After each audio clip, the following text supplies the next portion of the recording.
My name is Sarah Woodbury, and I'm here today to talk about the Roman sites we visited in the south of France. This is the second video of our trip. In earlier videos, I talked about the Roman takeover of Britain, which began in the 1st century AD. Southern France was significantly more accessible to the Roman legions than Britain, and Rome began moving into Celtic Gaul around 120 BC. The conquest was completed under the rule of Julius Caesar, starting around 50 BC. Over the next several hundred years, the people of the area developed a Gallo-Roman culture that was neither Roman nor Celtic, but with characteristics of both.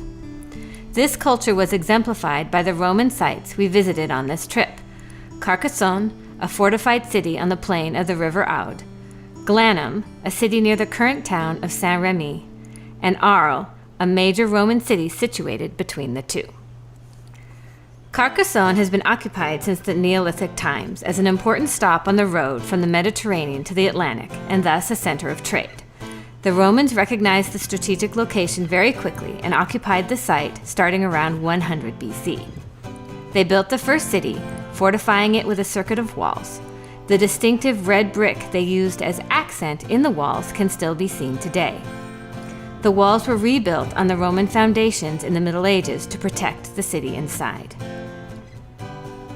The medieval structures were restored in the early 19th century, and it is now seen as the best example in France of a medieval fortified city.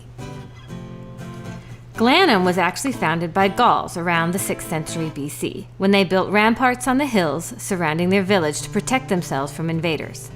Greece was very influential initially in the development of the city, and according to my guidebook, Glanum is the finest example known to us of Gallo-Greek culture. The hallmark of the town was a sacred spring that gave rise to a water cult that lasted through the centuries, emphasizing one god or another, depending on which culture was preeminent. By the 2nd century BC, when the ramparts around Glanum were expanded, Rome, rather than Greece, was the rising power, and Rome was called in to help fend off Germanic invaders who were defeated in 125 BC. This victory sparked off a golden age in Glanum, in which the citizens built houses and public monuments and even issued their own silver coins called Glanicon. In Glanum today, houses, baths, temples, and a market, all along a central road, remain. It is worth noting the drainage system, which included piping fresh water into the houses and wastewater out of them. Unfortunately for Glanum, rebellions in the countryside around them brought suppression by the Romans and the destruction of their town on several occasions during the 1st century BC, culminating in the heaviest fighting after 50 BC, when Julius Caesar took Arles and Roman generals fought among themselves for absolute power.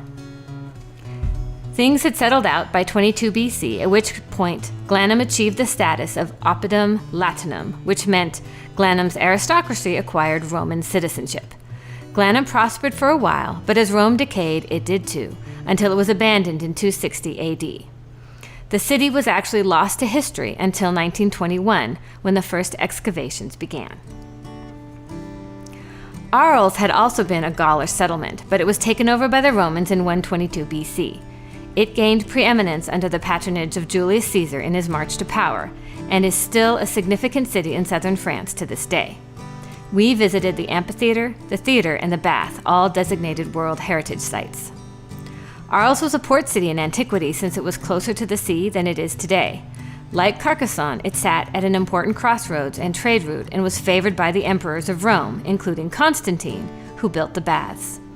His son, Constantine II, was actually born in Arles. At its peak, it may have been home to upwards of 100,000 people.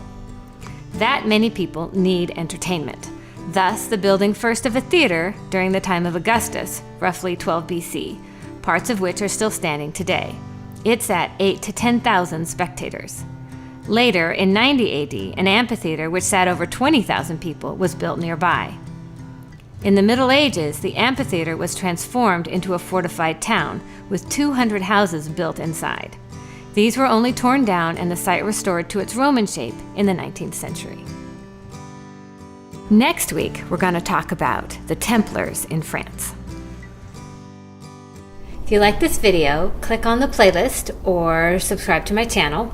There'll be a new video next week. And if you want to check out my books, click on the link to my webpage.